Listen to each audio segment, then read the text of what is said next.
கூட்டணியின் தலைவர், திராவிட முன்னேற்ற கழக தலைவர், தமிழ்நாடு முதலமைச்சர் அண்ணன் ஸ்டாலின் அவர்கள் 200 இடங்களில் நாங்கள் வெற்றி பெறுவோம் என்று கூறியிருக்கிறார். அதற்கான செயல் திட்டங்களை அவர் வகுத்து வருகிறார்.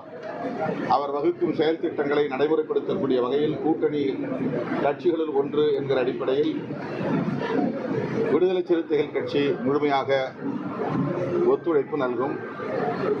இன்றும் திமுக கூட்டணிக்கு மாற்றாக ஒரு கூட்டணி தமிழ்நாட்டில் எதிர்கூட்டணி உருவாகவில்லை. அடுத்தடுத்து அமித்ஷா தமிழ்நாட்டுக்கு வருகிறார், கூட்டணியை உருவாக்க முயற்சிக்கிறார். அதிமுக மட்டுமே பாஜக வலையில் சிக்கியிருக்கிறது. வேறு எந்த கட்சியும் இன்னும் அதற்கு உடன்படவில்லை. ஆகவே எதிர்க்கட்சிகள் ஒருங்கிணைந்து ஒரு கூட்டணி வடிவத்தை கூட இன்னும் பெறவில்லை என்பதுதான் இந்த நிமிடம் வரையில் இருக்கிற யதார்த்தமான உண்மை. எனவே திமுக தலைமையிலான மதசார்பற்ற முற்போக்கு கூட்டணி மட்டுமே ஒரு கூட்டணியாகவும் இருக்கிறது, வலுவாகவும் இருக்கிறது, வெற்றி வாய்ப்பை பெற்றுள்ள ஒரு அணியாகவும் இயங்குகிறது.